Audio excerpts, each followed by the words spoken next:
Who's ready for some excitement tonight?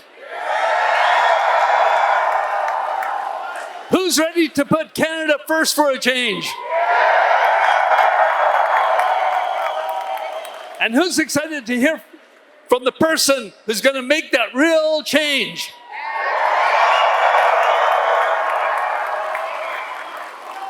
Ladies and gentlemen, it's great to have so many people here. As a matter of fact, we have such a big crowd that the cell phone tower nearby has crashed.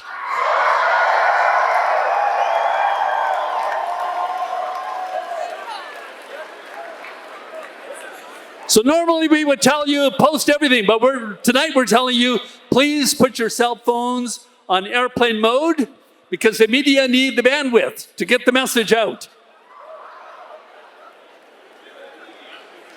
Thank you so much for being here. Thank you for coming to the beautiful riding of Langley Township, Fraser Heights, my riding.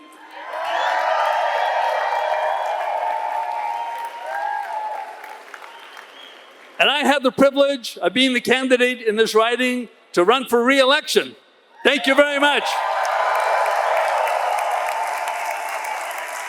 Boy, what a great crowd of people. Just fantastic. Great to see so many good, strong Conservatives here who are going to fight for us. You're all going to be a part of our success. Thank you so much for coming here. I want to give a special shout out to the candidates who are here with us today, members of Parliament like me who are running for re-election, and so many fresh faces, new candidates who are going to help us win this election, get us over the finish line, and make Pierre Poilievre our next Prime Minister.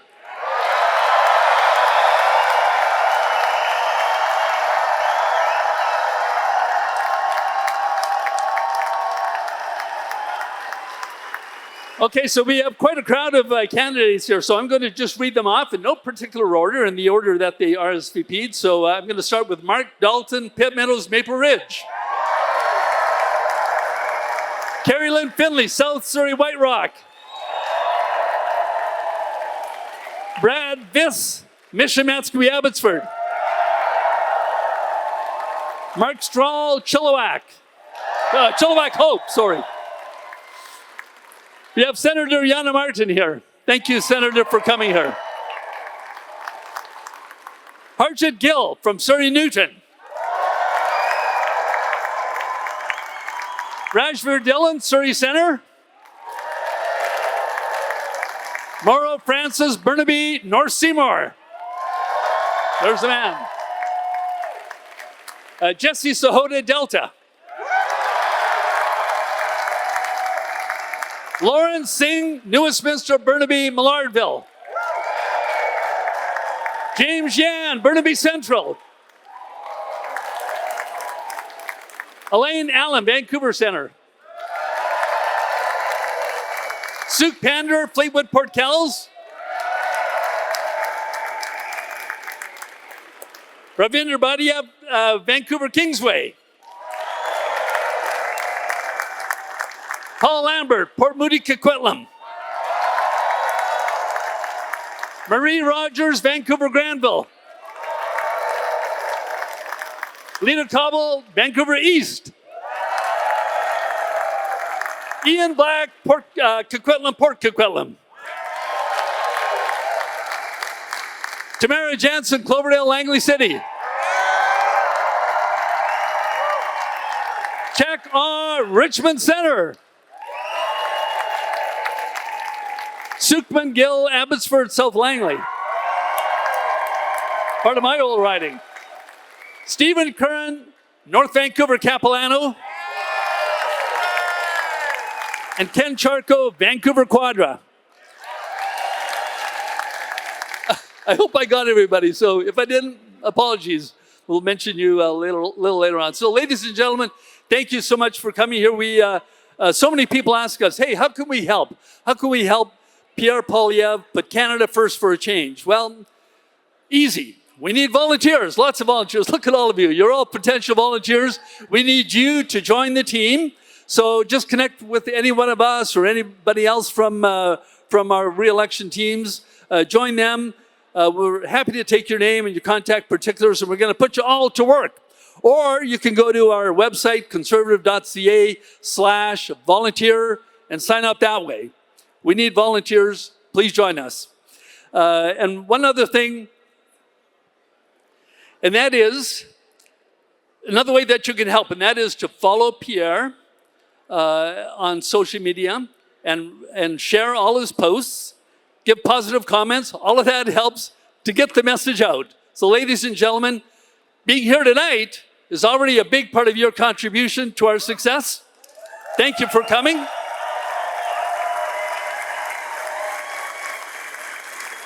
In a couple of minutes, we're going to introduce our special guests, but for now, maybe just mingle, chat, and I was going to say get on to our website and sign up for a volunteer, but since you're all on airplane mode, you're going to have to do that later.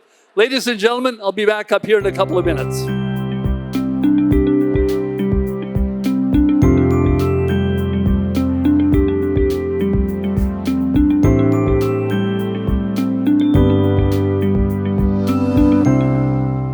Ladies and gentlemen, I got a question for you. Do the Liberals who have brought inflation, who have brought crime, and who have ruined the economy, have they deserved a fourth term? What do you think?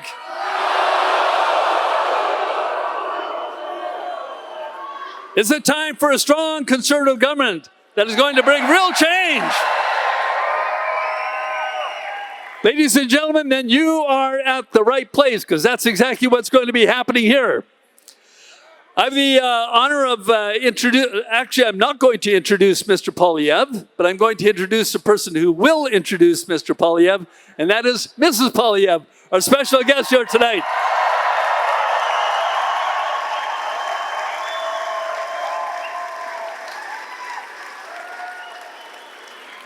I just want to say a little something about Anita. She is an amazing human being. Anita is an entrepreneur, dedicated advocate against human trafficking, and a staunch supporter of women's empowerment. Born in Venezuela, raised in Montreal, she moved to Ottawa, where she met Pierre Poilievre, her future husband, in 2012, and they married in 2017. She's an active member of the Conservative movement in her own right. She is the driving force behind the Conservative Party's merch program. So please go online and buy and support us in that way. And she is Pierre's #1 supporter. In 2024, she launched Their Stories Matter, an online platform dedicated to giving the voice to survivors of human trafficking. Anita, thank you very much for that very, very important work.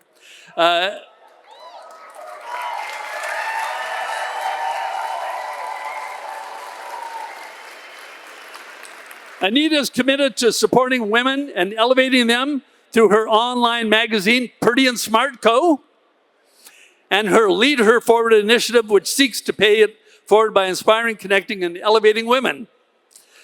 But she will tell you that her greatest achievement is supporting Canada's future Prime Minister, her husband, Pierre Poilievre, and being the proud mother of their beautiful children, Valentina and Cruz. Ladies and gentlemen, please give a warm Lower Mainland welcome to Anita Poilievre.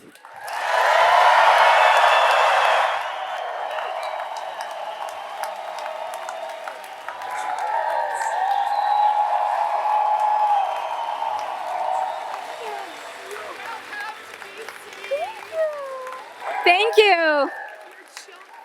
Oh, wow. Thank you. Lovely. Thank you so much. Sorry, can I give you this? Just put it in my chair next to you. Good, yeah, thank you. Thank There we you. go. Wow, wow, wow. Thank you. Good evening.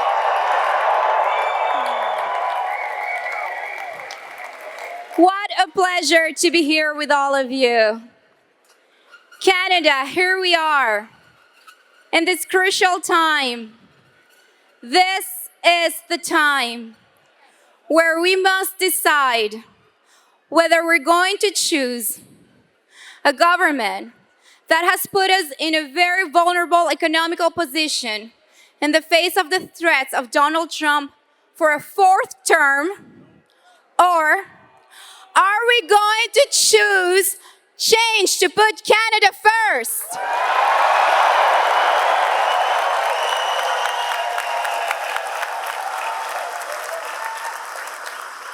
What an amazing crowd. You know, this journey began about 3 years ago for our family, and we've been united ever since. My family, my husband, when he announced that he was running for the leader of the Conservative Party, he's been traveling from coast to coast to coast ever since, so that he can be on the ground with the people. Because what we need is a government and a leader that's going to be for the people and by the people.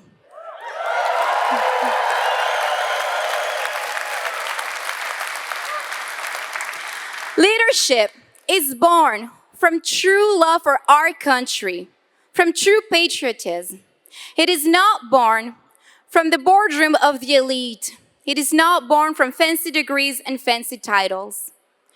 The opposition looks down on my husband because he spent most of his life right here at home fighting for us all.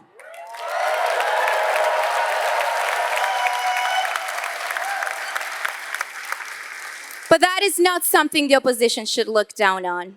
They should not look down on our democracy. And it's pretty ironic that Mr. Carney is seeking public office, but he looks down on that job. So, here we are. My husband has put forward policies that's going to help all of us to make life more affordable. Policies to also help combat crime. But although I love all of these policies, I think what's important is to also understand who is the man behind those policies. Why are we doing this? My husband, he was born from a teenage mother, and he was put for adoption to 2 school teachers. He's been working his entire life. His family has worked so hard, and they lived paycheck to paycheck. My family, they immigrated here to Canada in 1995. We immigrated in the east end of Montreal. My father, he had to collect fruits and vegetables as his first job so that he can make ends meet. At some point, he had 3 jobs at minimum wage just so that he can make ends meet and feed our family. By the age of 17, I left home and I was financially independent. By the age of 19, I left Montreal and moved to Ottawa. I took a student loan, put myself through university. I worked full-time and studied full-time just so that I can afford a roof above my head and food on the table while studying. My husband and I have worked really, really hard for everything that we got. Nothing was handed to us.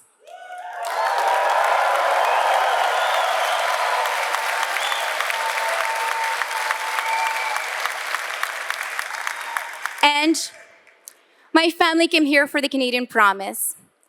And that was the promise that if you work hard, you can get ahead. So by the time that I was 25 and I was working in the Senate, which is where I met my husband,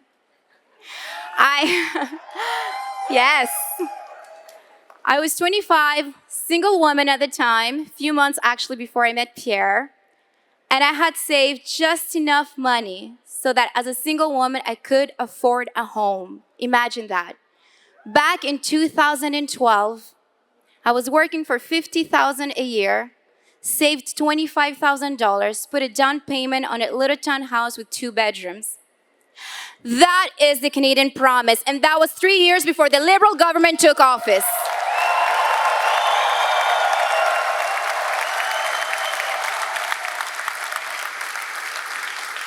But ladies and gentlemen, hope is on the way, because we are going to fight back to put Canada first with my husband and the next Prime Minister of Canada, Pierre Poilievre.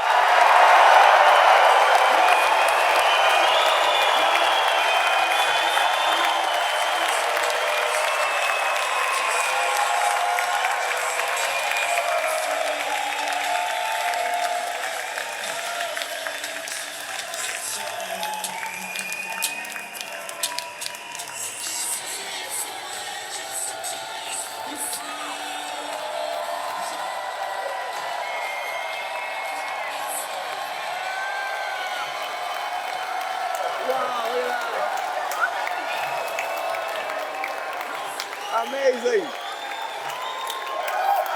Hey, good to see you. Wow. Hello, beautiful British Columbia.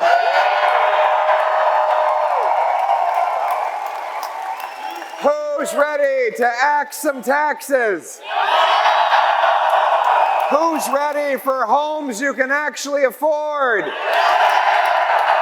Who's ready to stop the crime?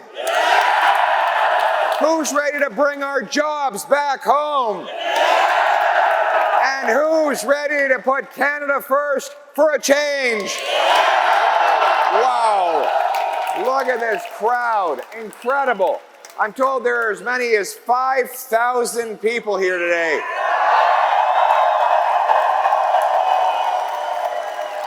Unbelievable. As I was driving up, I saw the people lined up in the rain. Have you ever had rain here before in British Columbia? It's nothing. You walk around in the rain for fun out here. I love being back in this place. Beautiful British Columbia. I love you too. I love you too. I, of course, am an Albertan, which is that alien species that invades your province every summer for your lakes and your oceans, and every winter for your ski hills. We do spend a lot of money here, but we love British Columbia as fellow Westerners. I gained some of my best lessons from my parents on those road trips. I remember when I was a little boy, we went camping in Penticton. So we drove all the way, road trip from Calgary. We got there and we pitched our tent. And I went to the shore, and lo and behold, there were these new things called jet skis. I'd never seen them before, but it looked thrilling. So I ran back and I told my dad he had to rent me one of these things. He went and checked. He said, it's $100. We're not paying $100 for you to buzz around on the lake, but we can rent you one of those little pedal boats. You know, the yellow things? So he rents me this little pedal boat. I go out into the middle of the lake. The rich kids come over with their jet skis and start splashing me and laughing at me. So I pedal my way back to the side of the shore, and I went to my dad in tears and told him the story. And he said, I'll make you a deal. You can get back to Calgary, and we'll get you some jobs here and there, and you're going to save up some money. And by the time you turn 16, you'll have enough to borrow our minivan, the Chevy Lumina. You remember those things? They look like a spaceship. You can fill it up with gas. You can drive back out to the campground. You can rent yourself space, and then you can pull the money out of your pocket that you earned, and you can rent yourself a Sea-Doo for an hour. How does that sound? In other words, very simple lesson. If you want nice things in life, you have to work for it, right?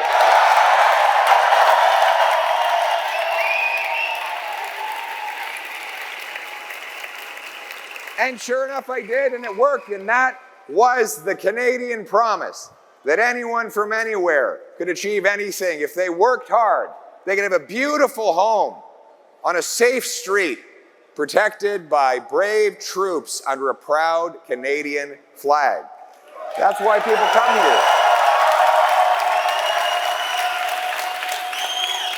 here. Look at Surrey, one of the most welcoming places in the world, a place where pioneers settled, and over the years, waves and waves of immigrants came here. Obviously, throughout British Columbia, we had the incredible Sikh loggers who came over to harvest the forest and then brought many of their family members to build incredible businesses in places like Surrey. And over the years, people found this to be an incredible land of opportunity where they could do anything they wanted. But that Canadian promise, after the lost Liberal decade, is broken. Everything costs more. With the worst inflation in 40 years, food prices have risen about 37% faster in Canada than they did in the United States in the exact same 5-year period. Housing costs have more than doubled. It now takes about $1.2 million to buy a home, an average home, in the greater Vancouver area. In fact, Vancouver is now by far the most expensive housing market in North America, and the third most expensive anywhere in the world after Liberals promised they were going to make life more affordable. And then crime, chaos, drugs, and disorder overtake our once tranquil streets as criminals who are repeatedly released onto our neighborhood streets terrorize our citizens, sell drugs to our kids, and shatter what used to be beautiful and safe communities. Finally, our economy has been weakened by years of radical, net zero, anti-development extremists led by Mark Carney and Stephen Guilbeault, who have blocked our pipelines, shuttered our mines, attacked our forestry sector, all while they move their money offshore to lower tax havens or places with no environmental standards at all. My friends, our country, life has never been more expensive, our streets have never been more dangerous, our economy has never been more vulnerable, and we have never been so much under the American thumb as we are after the lost Liberal decade. But the choice in this election is whether the Liberals deserve a fourth term or whether it is time for a change to axe the taxes, develop our resources, put Canada first for a change.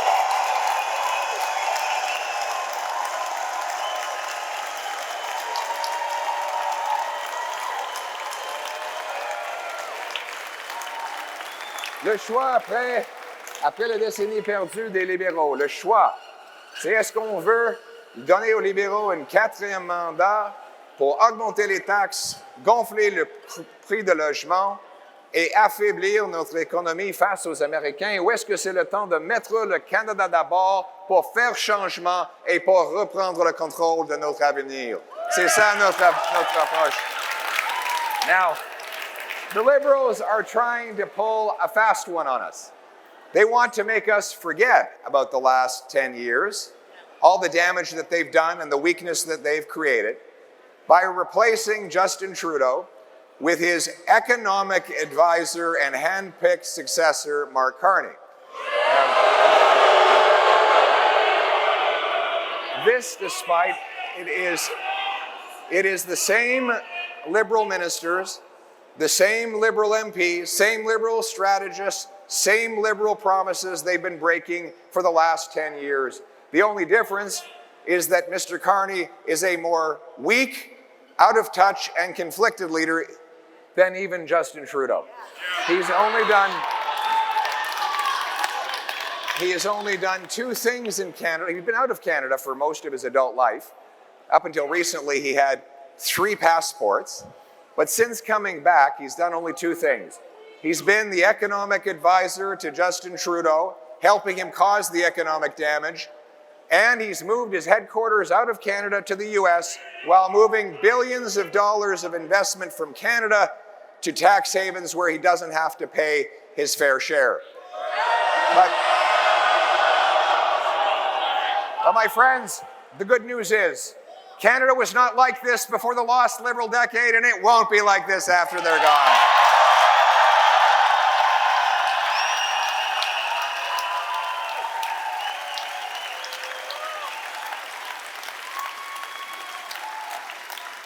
We're going to pass a big bring-it-home economic plan. And it starts with cutting the taxes of the workers, the investors, the businesses, the farmers, the people who build our country.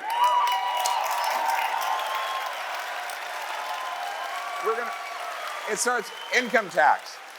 I saw this incredible meme the other day. It was a boy sitting in the park, his face buried in his hands, crying his eyes out. He had asked his dad, what is an income tax form? And his dad said, well, it's just like your high school report card, except the inverse. The harder you work, the worse you do. Income tax is like the fine you pay for the crime of working hard. No wonder people don't want to take that extra shift, work that extra hour, get that promotion, or gain a bonus, because if they do, they're penalized through high levels of Liberal income tax. And that has driven many of our best people out of the country for better opportunities. We want this to be a country that rewards hard work. And that's why I have announced that a Canada First government We'll cut income tax for the average worker by 15%.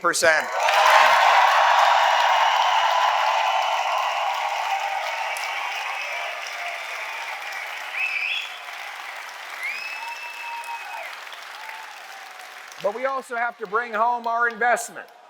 While greedy corporate insiders are able to move their money offshore and get rewarded for it with lower taxes, here in Canada, you're punished with high taxes on investment. It should be exactly the opposite. We need more investment in Canada. In fact, we in Canada only get about $15,000 of investment for every worker in the country. In the States, it's $28,000. We only get 65% per capita investment compared to the rest of the developed world. That means that our workers, though they are the best in the world, don't get the tools and technology to produce more and therefore bring more home. We need to bring our investment back to Canada. We also need to reverse the $500 billion of investment that is left for the United States over the lost Liberal decade. As one of the steps towards doing that, I announced today that my government will bring in the Canada First TFSA top-up. Now,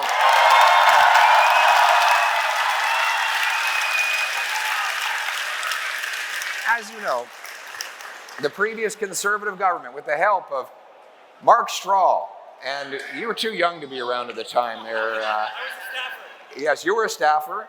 Who else was there? Who was there? You were there, Carrie Lynn? That early? My goodness. Carrie Lynn Finley was there. We brought in the tax-free savings accounts, allowing you to save and grow your nest egg tax-free. Now we're going to keep the existing TFSA the same as it is. You'll keep being able to contribute $7,000 a year. But on top of that, our government will let you contribute an additional $5,000 as long as all of that extra money goes to Canadian companies. So that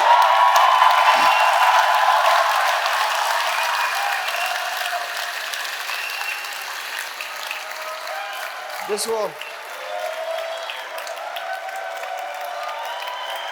love it. Absolutely. Bring it home. Bring it home. Bring it home. Bring it home. Bring it home. Bring it home. Bring it home. Bring it home. Bring it home. That's right.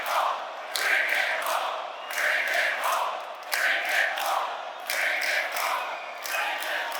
Bring it home. Well, Mark Carney ships his money off to Bermuda to dodge taxes. We're going to reward hardworking Canadians who set aside money by investing in Canadian companies that will use that money to buy Canadian equipment, build Canadian factories, Canadian mines, Canadian pipelines, and pay wages to Canadian workers.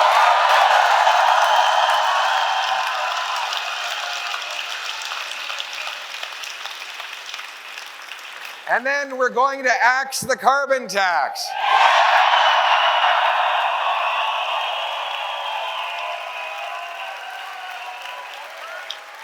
Remember, the Liberals told us that if we got rid of the carbon tax, the entire planet would be lit on fire. Remember that? They said the carbon tax was the only way to stop forest fires. That's funny. I always thought you put fire out with water, not with taxes. They have senior ministers that are still in the cabinet who said they would resign in protest if ever the carbon tax were canceled. So what did Mark Carney do? He didn't get rid of the carbon tax. In fact, the full carbon tax law is still on the books. Instead, in a few days, he's going to make it disappear from the pumps for the 30 days leading up to the election, so that Canadians will forget that there is a carbon tax until they go and vote. If, God forbid, they get back in, Carney will bring in a bigger, meaner, heavier carbon tax than ever before with no rebate. But not only that, he has said that he wants a fatter industrial carbon tax on our steel mills, our lumber mills, our cement, and our fertilizer. All of that will be passed on. Higher steel prices will drive up the cost of cars and make us more dependent on the Americans who won't have to pay the tax. because they have none south of the border. Imagine the one thing that Carney and Trump agree on is that they both want to tax Canadian industry. Trump wants to hit us with tariffs, Carney with a carbon tax. The good news is it's not going to happen because as Prime Minister, I will axe the tax for everyone, for everybody, for real, for good, for a change.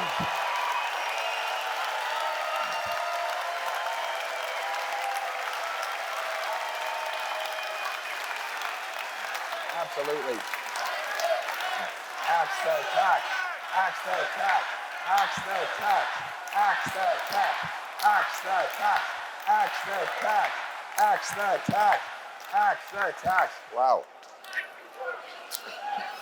I think everybody wants to axe the tax. And then we're going to axe the inflation tax. You know how inflation happens. It's always the same thing. Government prints money to spend what it doesn't have. That money goes out into the marketplace and bids up the cost of goods.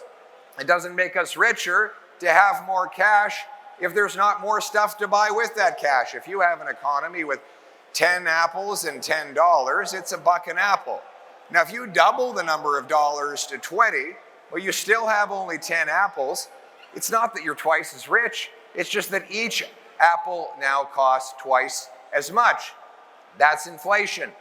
As the advisor to Justin Trudeau, Mark Carney pushed more money printing. He said we'd have deflation if we didn't print money. God forbid prices go down, right? And so what happened? Our money supply went up from 1.8 trillion to 2.5 trillion, growing our money by 40%, while the real economy grew by only 4%. In other words, the money grew 10 times faster than the stuff that money buys. And that inflated the price of everything. Now we have 2 million more people lined up at food banks. We have 25% of our population in poverty. We are going to stop the money printing, which is actually the symptom. The real disease is overspending. We have to stop spending so much money on wasteful things in Ottawa.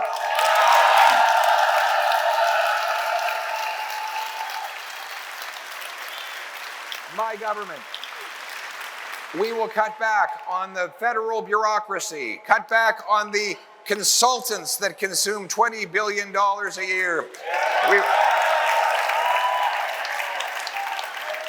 We will cut back on handouts to corporate insiders, and we will cut back foreign aid to bring our money home to our people in this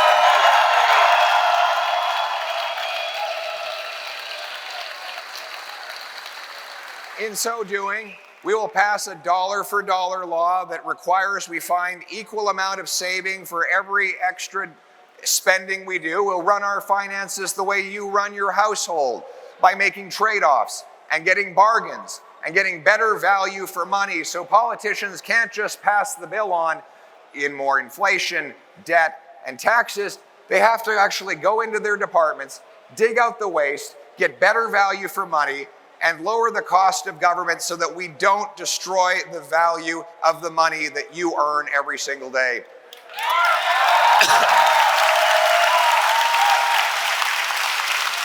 And the worst inflation of all is housing inflation, which is shut out for the first time in Canadian history. Our youth cannot afford homes. This has never been the case. It now takes 29 years for an average British Columbia family to save up for a down payment. It used to be you paid off a mortgage in 25 years, faster than it takes now for the down payment.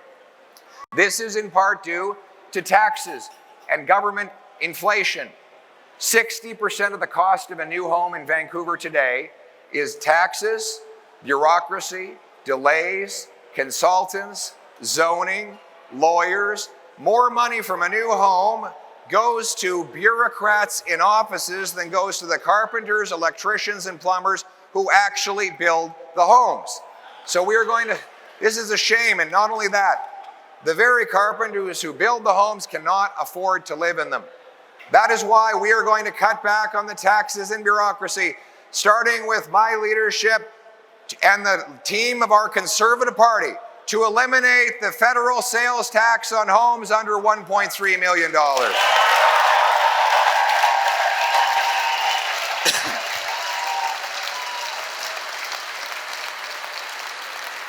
This will save a home buyer as much as 65 grand on a purchase or $3,000 a year in mortgage payments. Furthermore, we will incentivize municipalities through federal infrastructure money to speed up permits, free up land, and cut development charges to build 15% more homes per year. And finally, we will sell off 6,000 federal buildings and thousands of acres of federal land to build, build, build, build, build. Who's this? Come on up here. Come on, this guy. Come on up here. Who's this guy? Who's this guy? Good to see you. Come up and say hello. There we go. What's your name? What's that? Maxim. Maxim? Good to meet you. So are you the sheriff around here? Do I have a parking ticket? No, I don't have a parking ticket. You're keeping law and order around here? Have you caught any bad guys? Not yet. He's looking out. If there are any bad guys out there, Maxim's coming to get you, okay? Way to go. Are you ready? Look over that way. Are you ready to stop the crime? Way to go. What a kid. And when you grow up, do you want to own your own house? Do you think we should put Canada first? Excellent. Way to go, buddy. Give him a round of applause, everybody. Maxime. Way to go, my friend. Thanks very much for coming. Great kid. All right. He's my security. Is that proud mother over there? That's great. What a great kid. You're raising. He's going to be a cop one day? Good. Excellent. We need more. We love our police. Give it up for the police, everybody. Way to go, Max. Way to go. And what's that? Yeah, jail not bail for the criminals, that's for sure. But you know, the choice in the next election on housing is taxes. Is whether the Liberals deserve a fourth term after driving up taxes and housing costs, or whether it's time to put Canada first with a new Conservative government that will axe the taxes, build the homes, and bring home the dream of home ownership for every hardworking Canadian. Thank you.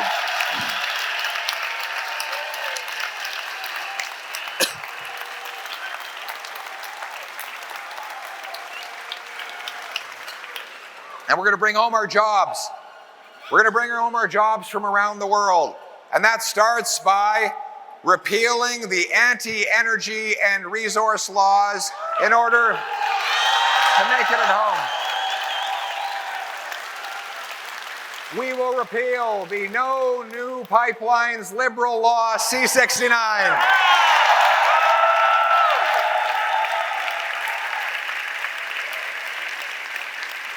We will get rid of the energy cap that Carney has imposed on our oil and gas sector. We will approve the Ring of Fire in Ontario to harvest the strategic minerals.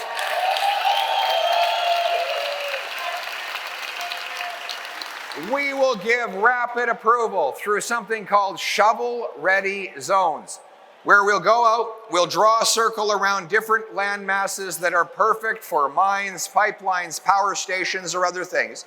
We'll give pre-permitting so that companies don't even need to apply. They only need to meet predefined specifications and standards. And if they do, they can get in, get the shovels in the ground, and get building from the start. This will eliminate. What's that? What was that? Drill baby, absolutely. What do you do, sir? What do you do? He drives a concrete truck. He wouldn't be able to give him a round of applause. That's what we need. Boots, not suits. Boots, not suits. Boots, not suits. That's what we need. The hardworking people who build stuff are going to have a chance to do it. You know, we have such incredible blessings. We should be the richest country in the world right now. Look at that. You agree with that up there? The richest country in the world. We have the most uranium, the most potassium, potash. We have the third biggest supply of oil, the fifth biggest supplier of natural gas. We have the most oceanic coastline of any nation on Earth.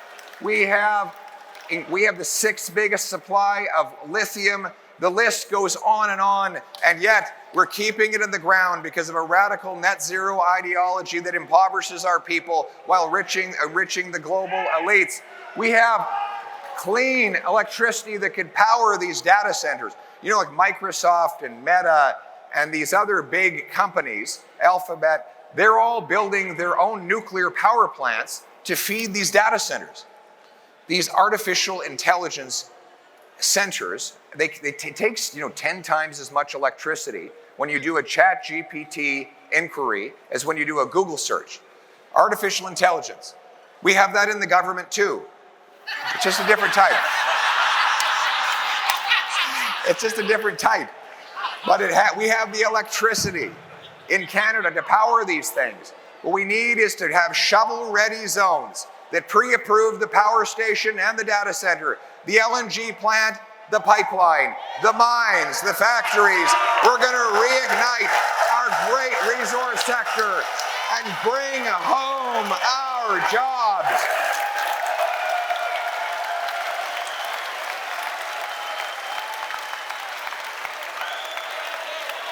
Bring it home. Thank you.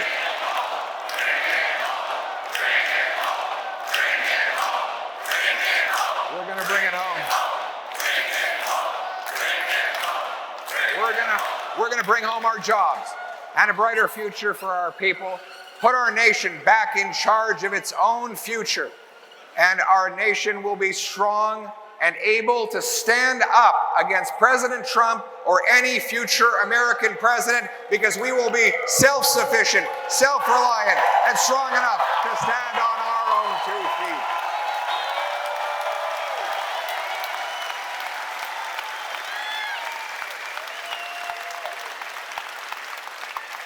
Obviously, the choice in the election will be whether we reward the Liberals with a 4th term after they weakened our country and blocked our resources, or whether it's time to put Canada first with a Conservative government that will unlock our resources and bring home our jobs. But it will take boots and not suits if we're going to do it.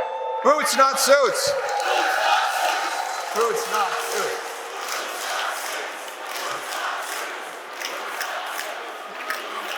Do we have any tradespeople here today? Yes, the trades. God bless the trades. I tell every young person the key to success is to go and do a trade. I visited 600 different events last year. Almost all of them were medium-sized businesses. And everywhere I go now, these businesses, they're not run by lawyers. No offense. I know Carrie Lynn is a great lawyer. I'm very afraid to upset Carrie Lynn. She's my whip. She's a deadly woman, but she keeps me in line. And what have you got there? It looks like you've got a stick or something. Don't hit me with that, Carrie Lynn. Oh, you've got a great flag. That's excellent. Excellent. There we go. Carrie Lynn Finley. Give it up for Carrie Lynn.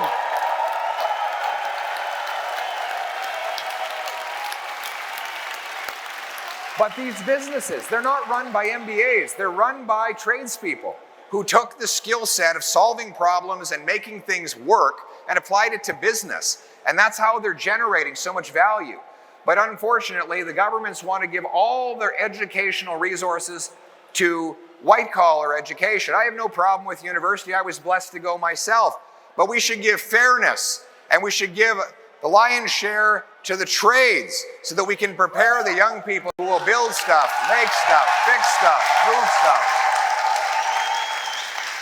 And that's why my government, our Conservative government, will put Canada first and put our tradespeople first by bringing back the $4,000 apprenticeship grant and funding union training halls for 350,000 young people trained to go into the trades.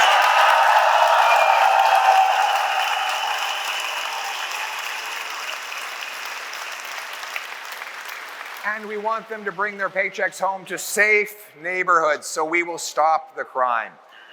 The good news is, is there any crime in British Columbia at all? Wild, isn't it? The stories are crazy. Incredible how much crime is going on. Repeat violent offenders. The good news is we don't have a lot of criminals. The bad news is they're very productive or very destructive. A tiny group of criminals are doing all of the crime. In Vancouver, the police had to arrest the same 40 offenders 6,000 times. That means that each one of these guys was arrested. We have great police officer Jesse Sahota here. Future Conservative MP. Wrestling champion, black belt in jiu-jitsu. He even has the cauliflower ears to show it.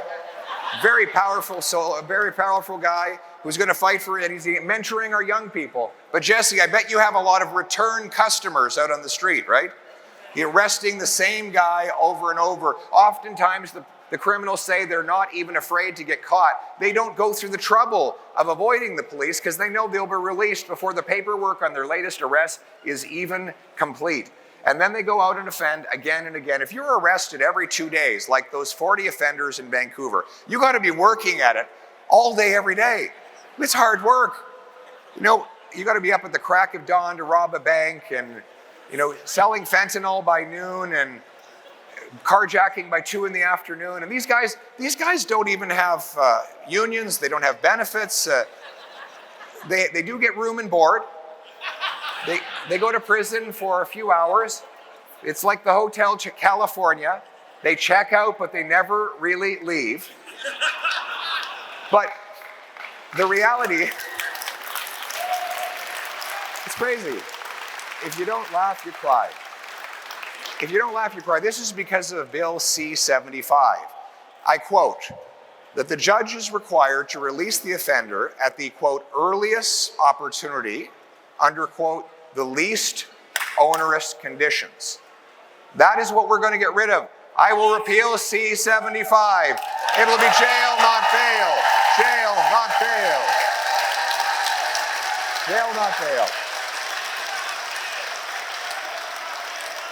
Then there's C-5, house arrest, which allows chronic car thieves to do their sentences in the comfort of their living room, watching Netflix or playing Grand Theft Auto. Only to go out the front door and steal again. We will repeal C-5 and bring mandatory prison sentences for car thieves and other offenders.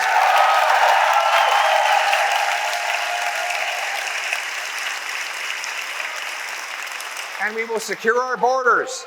We know that our weak borders, with 99% of shipping containers going uninspected, and the ability of criminals to walk straight across into our country, is the responsible for almost all of the gun crime we have and the drugs that are coming into our country. And that's why we're going to hire 2,000 more CBSA officers on the front lines by reducing an equal number of back office bureaucrats and using that money to put frontline officers with powerful scanners that can look inside shipping containers, watchtowers that can scan the horizon of our border and stop people from coming in. And we will pay for it by canceling the multi-billion-dollar gun grab that targets law-abiding, lawful, trained and tested firearms owners.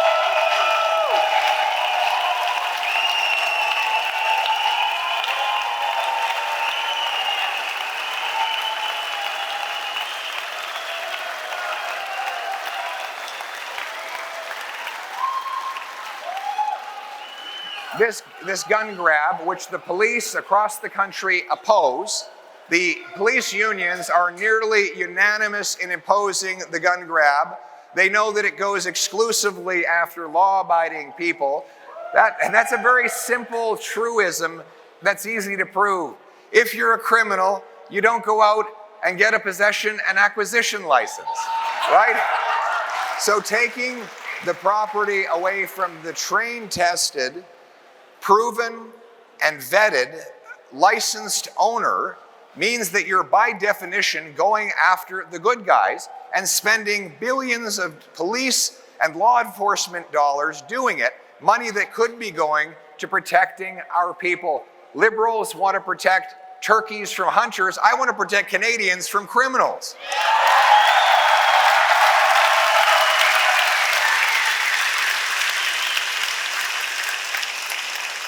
And then there's the drugs. The drugs. Nowhere has been more ravaged by the fentanyl drug crisis than here in British Columbia. It is a heartbreaking reality that we have lost 50,000 of our friends, neighbors, brothers, and sisters to this mass murderer we call opioids. We know that the crisis started when corrupt pharmaceutical companies targeted hospitals and pharmacies with the lie that opioids were safe and non-lethal and non-addictive.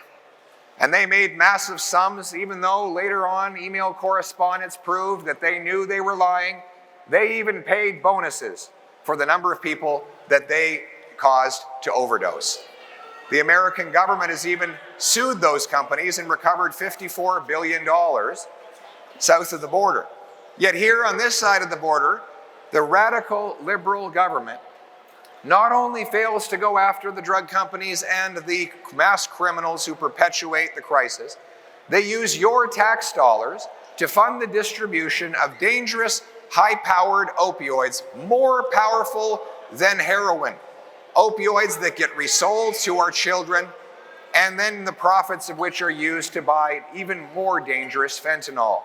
They decriminalize crack, heroin, cocaine, and other hard drugs here in British Columbia.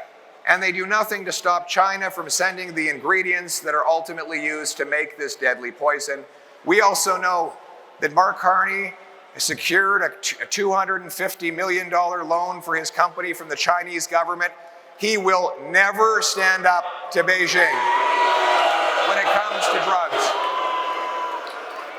And he should be ashamed of himself for saying that the fentanyl problem was not a crisis. He should tell that to the 50,000 people who've lost their lives. We know we have some loved ones there. Sorry.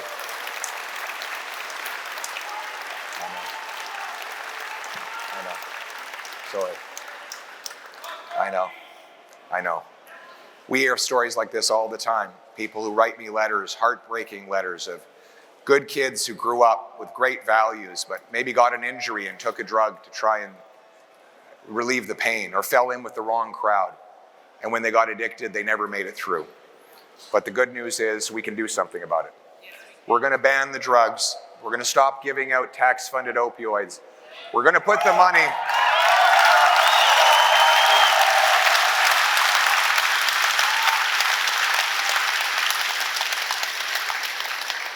We're going to put the money into treatment and recovery, rehabilitation, so that we can help the people who are addicted cleanse their bodies of these poisons through detox, counseling, group therapy, physical exercise, yoga, sweat lodges for First Nations, transition into housing and a job. The message that I have for anyone out there that might be suffering with addiction: have hope, hang on, hope is on the way.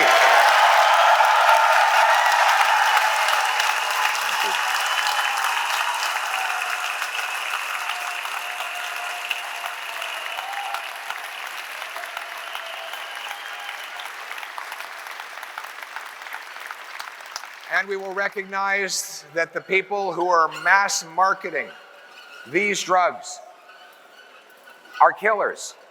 If you sell 40 milligrams of fentanyl, you're selling enough to kill 20 people. You might not know who you're killing, but you're effectively firing bullets into a crowded room. Somebody is going to die. And that is why we will treat mass fentanyl producers and traffickers like murderers and mandate life sentences for every single one of them.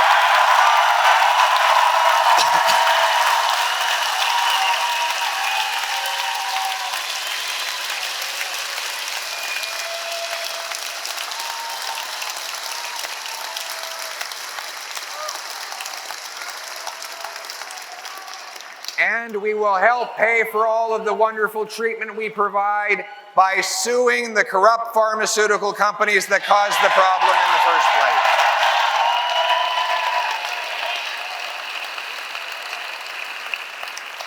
Speaking of big pharma, we will repeal the liberal law that seeks to tax and block you from using natural health products. You should have the freedom to decide what you put in your body. Freedom. We're going to bring home the freedom to our country. Make this the freest country in the world.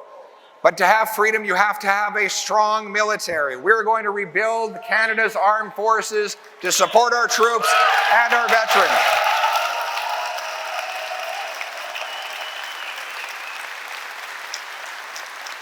That includes recruiting the soldiers to fill all of our allotment, expanding our numbers in both the regular forces and the reserves. We will put money into buying 4 powerful, massive Arctic icebreakers so that we can take back control of our Arctic waters from the Russians and the Chinese. We'll go ahead with the purchase of submarines, fighter jets, and Poseidon aircraft that are able to surveil and interrupt foreign submarines that enter into our waters. We will double the size of the first patrol of the Great Canadian Rangers, and we will build the first post-Cold War Arctic base in Canada, CFB Iqaluit.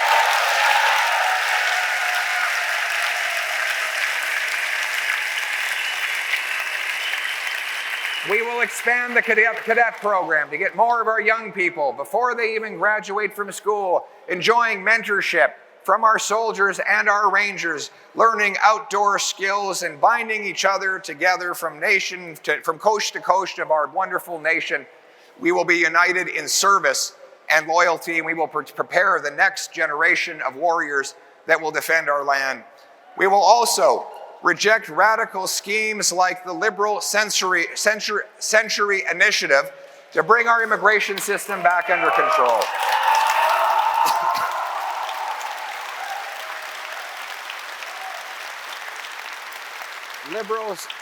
Liberals want to cripple our population to 100 million people in a very short period of time. These radical initiatives have undermined what was the best immigration system in the world. We have brilliant immigrants, and before the Liberals, we had the best immigration system. We want to welcome people who can get jobs and homes and who are able to contribute in numbers that our country is able to absorb. And so we will ensure that population never grows faster than the housing stock, than the number of jobs, and the availability of healthcare.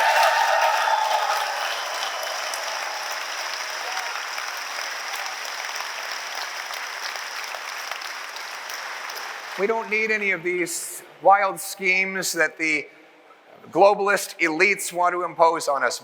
You know, Mark Carney thinks he's better than everybody here. He knows better, that he and his friends at Davos can tell us all how to live our lives. My friends, we don't need any direction from him. Canadians are smart enough to make their own decisions. We will reject all of his elitist schemes. There will be no one in my cabinet allowed anywhere near the World Economic Forum.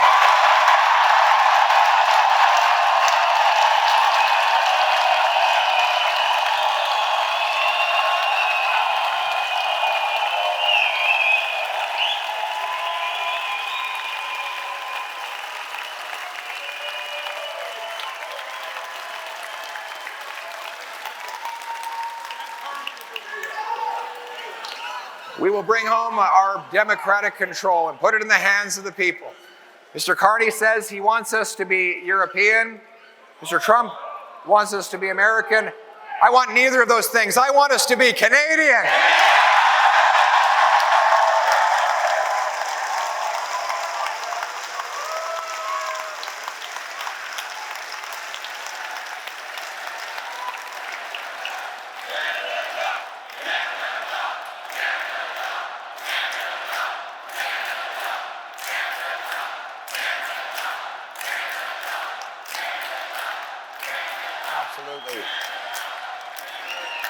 to be a truly proud nation, we have to honor the history of those who came before us. No more knocking down statues. No more taking down our flag.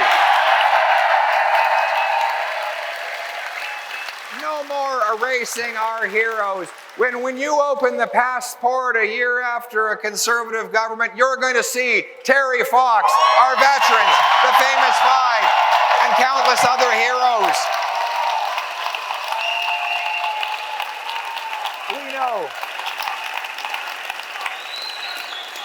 We know that if we are able to see over the mountain, it's because we stand on the shoulders of giants who came before us and passed on to us a wonderful country and a beautiful blessing. Not a perfect country with a perfect past, but a group of people who built an incredible land for which we should actually be grateful. We should be grateful for everything we have in this country. We're going to be a self-reliant, strong nation which trades with itself, which harvests its resources, protects its vulnerable, secures its borders, honors its history, rearms its military, raises its flag, and puts its country and its people before everything else.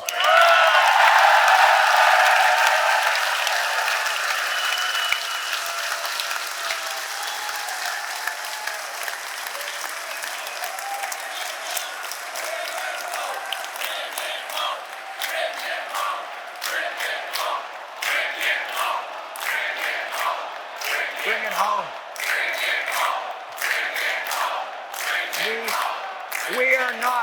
We are not a nation of tax collectors and toll masters, of bureaucrats and busybodies, of gatekeepers and grandees, of rulers and rule makers. No, we are a nation of explorers and entrepreneurs, of artists and adventurers, of workers and warriors, of pioneers and patriots. What binds us together is the Canadian promise. The promise to you, the single mother out there who's struggling to pay your bills, that a better day is coming for you and your children. The promise to the seniors that are choosing between eating and heating, that help and hope are on the way. The promise to the wonderful family that lost a loved one to drug overdoses, that their death will not be in vain, that we will protect other people in the future. That is the Canadian promise. That is the hope we're going to be bringing home for all Canadians. The Canadian promise that hard work gets you a great life in a beautiful home on a safe street under a proud flag protected by brilliant soldiers. To uphold that flag and its promise, we must work together, fight together, and win together for our people, for our land, for our home, for Canada first, for a change. Let's bring it home. Thank you.